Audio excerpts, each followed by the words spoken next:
Hello viewers, मैं अजय कुमार, सहायक प्राचार्य अर्थशास्त्र, हरिहर साहब महाविद्यालय उदा किशनगंज। आज पुनः आप लोगों के बीच उपस्थित हूँ इस वीडियो के माध्यम से चर्चा के एक नए विषय के साथ, जिसका नाम है क्रेडिट क्रिएशन बाय बैंक्स, अर्थात बैंकों द्वारा साख मुद्रा का निर्माण। आज की चर्चा में मैं बात करूंगा साख मुद्रा की, जो मुद्रा पूर्ति में एक अहम भूमिका का निर्वहन करती है और बैंक साख मुद्रा का निर्माण किस प्रकार करते हैं और कितनी मात्रा में करते हैं। तो चलिए आज जानेंगे इस वीडियो में साख मुद्रा के बारे में और जानेंगे कि वाणिज्यिक बैंक, कमर्शियल बैंक किस प्रकार इसका निर्माण करते हैं। चलिए शुरू करें आज का वीडियो। तो सबसे पहली बात ये आती है कि साख मुद्रा निर्भर करती है बैंक की जमाओं पर, डिमांड डिपॉजिट पर, मांग जमाओं पर, जो कि बैंक के पास दो रूप में पाया जाता है।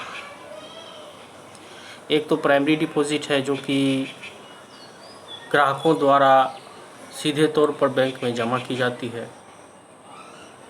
दूसरा व्युत्पन्न जमा,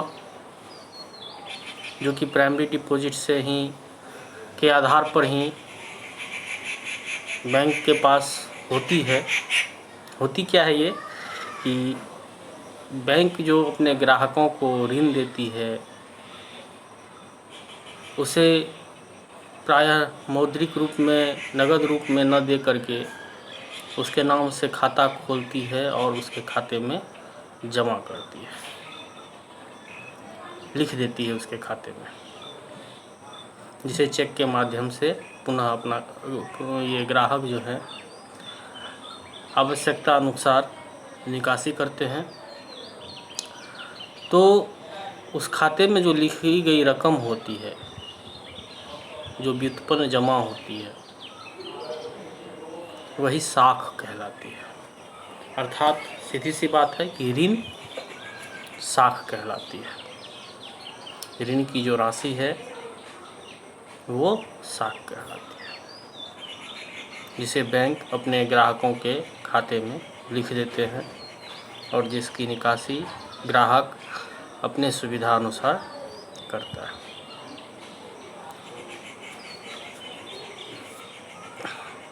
बैंक जो है, कमर्शियल बैंक, ऋण का वितरण या साख सृजन उन्हीं प्राइमरी डिपॉजिट, प्राथमिक जमाओं से करता है, परंतु उसे कुछ रिजर्व मनी, नकदी कोष अपने पास रखना पड़ता है, जो कि केंद्रीय बैंकों के नियमानुसार निर्धारित होता है, उनकी साख नीति के अनुसार निर्धारित होता है। बैंक की अपनी जो नीति होती है उससे निर्धारित होता है। वो रखने के बाद जो बैंकों के पास राशि बच जाती है, उसका प्रयोग ही बैंक साख निर्माण हेतु, अर्थात व्युत्पन्न जमा के निर्माण हेतु करती है। ठीक है। इस प्रकार वाणिज्यिक बैंक या बैंक, अगर किसी देश में अगर एक बैंक हो तो अकेले तो बहुत मात्रा में वो साख मुद्रा का निर्माण नहीं कर पाएगी,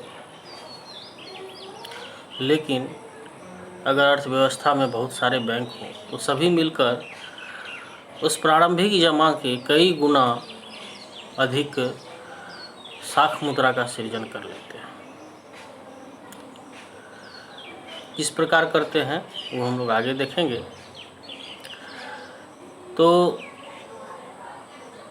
स्पष्ट है कि ये व्युत्पन्न जमा अर्थात शाख मुद्रा प्रारंभिक जमा के आकार पर निर्भर करता है। तो चलिए सबसे पहले देखते हैं कि अगर अर्थव्यवस्था में एक ही बैंक हो तो क्या होता है। मान लेते हैं कि अर्थव्यवस्था में एक बैंक है और उसका सारा पूंजी उसके फर्नीचर में उसके सेटअप में लगा हुआ है।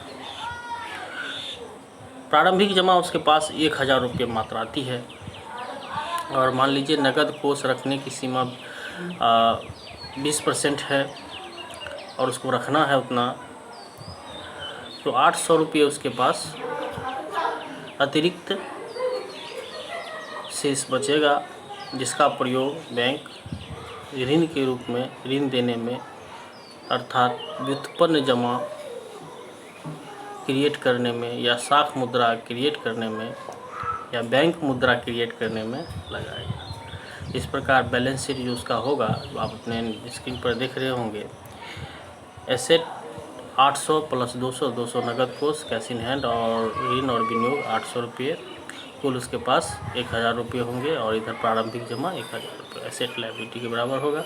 अब एसेट क्या होता है, लायबिलिटी क्या होता है, ये तो आप लोग जानते होंगे, नहीं जानते तो मैं बता दूँ कि एसेट उसे बोलते हैं जहाँ से इनकम क्रिएट होता है और लायबिलिटी जो है वो देनदारी को दर्शाती है।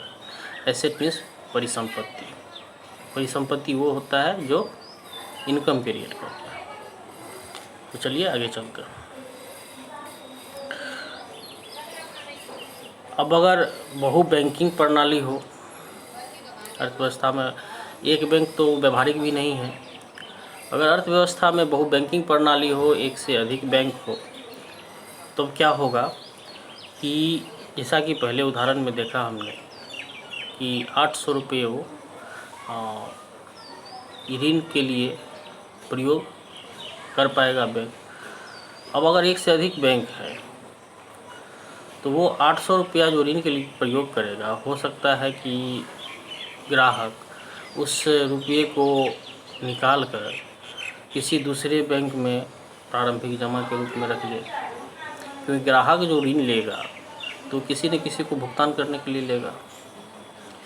तो ये भुगतान हो सकता है वो एक ही बैंक में या अन्य 2-3 बैंक में जहाँ जहाँ उसको देना हो वो देगा। मतलब कहने का ये है कि वो 800 रुपया अन्य बैंक के प्रारंभिक जमा के रूप में चला जाएगा।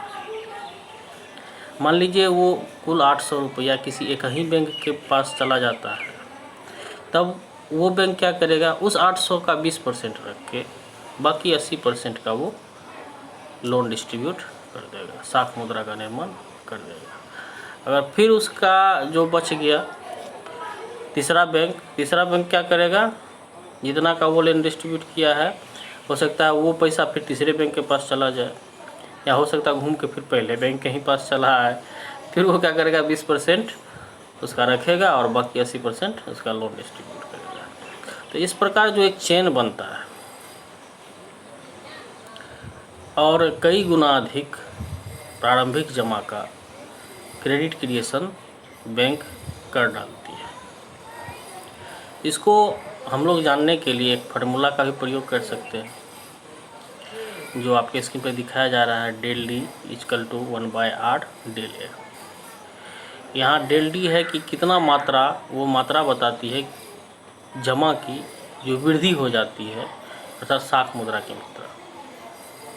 ठीक है, शाख मुद्रा प्लस वो जो प्रारंभिक जमा, वो दोनों जोड़ के कुल जमा वृद्धि कितनी होगी। और आर जो है नगद कोष अनुपात बताता है और डेल ए बैंक जमा में आरंभिक वृद्धि दिखाता है। इस पर आप जब बैठाएंगे, मान लीजिए वो 1000 रुपया का ही उदाहरण आप बैठा के देखेंगे तो वो आपको इसका फल मिल जाएगा। तो इस प्रकार हम लोग देखते हैं कि बैंक जो है किस प्रकार शाख का निर्माण करती है। मतलब बैंक, मोटी बात ये हुई कि बैंक के पास जमा आई, जमा का कुछ भाग शाख नीति के अनुसार या केंद्रीय बैंक की नीति के अनुसार या खुद की नीति के अनुसार उसने रिजर्व रखा और बाकी जो भाग बच गया उसका उसने प्रयोग ऋण वितरण में, लोन में या इन्वेस्टमेंट में किया। वो जो है व्युत्पन्न जमा हो जाता है और साख मुद्रा का रूप लेता है।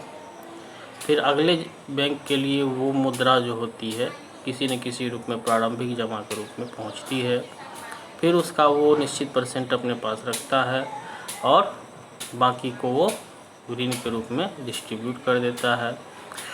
फिर अगले बैंक के पास वो पहुंचती है वो ऋण, दूसरे बैंक का तीसरे बैंक के पास मान लीजिए पहुंचती है, तो तीसरा बैंक भी क्या करता है, उसका कुछ परसेंट अपने पास डिपॉजिट रखता है, रिजर्व रखता है और बाकी को वो लोन के रूप में डिस्ट्रीब्यूट कर देता है। इस प्रकार से जो ये साइकिल बनता है ना, इसी के कारण कहा जाता है कि ऋण जो है जमा का निर्माण करती है और जमा ऋण का निर्माण करती है।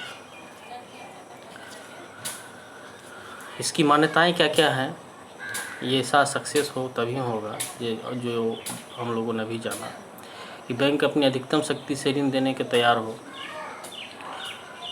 ठीक है, मतलब जो बच गया उसके पास वो टोटल का टोटल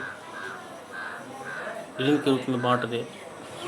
दूसरा है कि जनता जो है बैंकों की अधिकतम ऋण देने की क्षमता तक ऋण लेने की मांग रखती हो। ये मांग रहेगी तभी तो ऋण देंगे, कोई ग्राहक मांगेगा ऋण तभी तो उसको ऋण देंगे।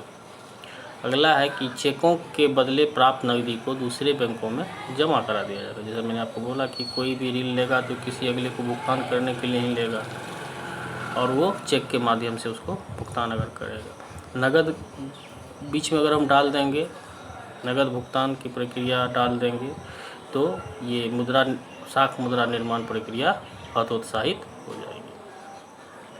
दूसरा है नगद कोष अनुपात में कमी या वृद्धि नहीं की जाती।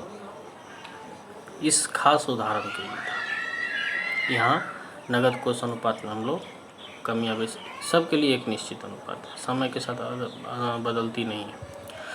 तो ऐसी ये सभी मान्यताएं अगर हों तो ये चीज़ सक्सेस होगा। मतलब 5 गुना तक, 1000 रुपये का वो 5000 रुपये तक वो टोटल वृद्धि हो जाएगी। ठीक है, जबकि सभी लोग अपने सभी बैंक जो है कुल प्रारंभिक जमा का 4/5 भाग ही डिस्ट्रीब्यूट करेंगे, लोन देंगे, 1/5 भाग अपने पास ही रखेंगे अगर 20% उसका वो रिजर्व रेशियो है। तो यहाँ आप देखते हैं कि मान्यताएं अवास्तविक हैं। इसलिए निष्कर्ष में केवल इतना कहा जा सकता है कि अनुकूल परिस्थितियों में बैंकिंग प्रणाली अपने नगद कोषों के आधार पर अधिक मात्रा में साख मुद्रा का सृजन कर सकती है। बैंक जमा राशियाँ तथा उनके द्वारा दिए जाने वाले ऋण एक दूसरे पर अधिक निर्भर करते हैं कि यह निश्चित नहीं हो पाता कि इसमें कारण क्या है और परिणाम क्या है।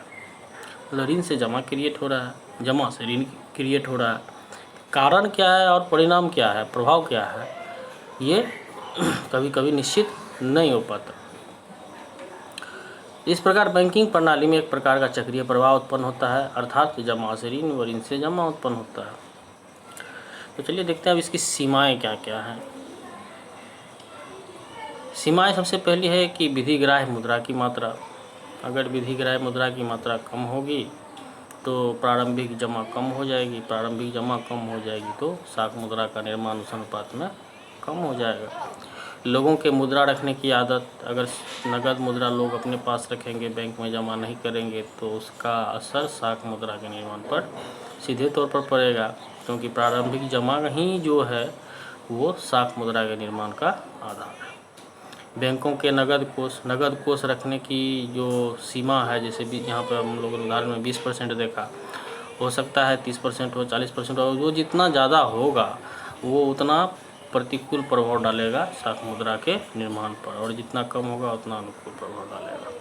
केंद्रीय बैंक के पास रक्षित कोष, वही बात हो गई, नगद कोष रखना या केंद्रीय बैंक के पास रिजर्व रख देना, तो जो जितना मात्रा उसका अधिक होगा उतना साख मुद्रा का निर्माण कम होगा। इसी वजह से केंद्रीय बैंक की साख नीति तो ये दोनों चीज़ तो साख नीति पर ही डिपेंड करता है कि साख नीति कैसी है। प्रारंभिक जमा की मात्रा वो समझ गए, औद्योगिक स्थिति और व्यापारिक स्थिति कैसी है। अगर बाज़ार में तेज़ी की स्थिति है तो ऋण की मांग अधिक होगी, अगर तेज़ी नहीं है, मंदी है, तो ऋण की मांग नहीं होगी। तो उस पर भी डिपेंड करेगा साख मुद्रा का सृजन और बैंक ऋणों की मांग, वही बात भी। चलिए ठीक है, तो उम्मीद करता हूँ कि आप लोग बैंक साख मुद्रा का निर्माण कैसे करती है इस बात को भली भांति समझे होंगे। अगर आपको हमारा ये वीडियो अच्छा लगा, आपने अच्छे से इस अवधारणा को समझा, तो इस वीडियो को लाइक और हमारे चैनल को सब्सक्राइब ज़रूर करें। धन्यवाद।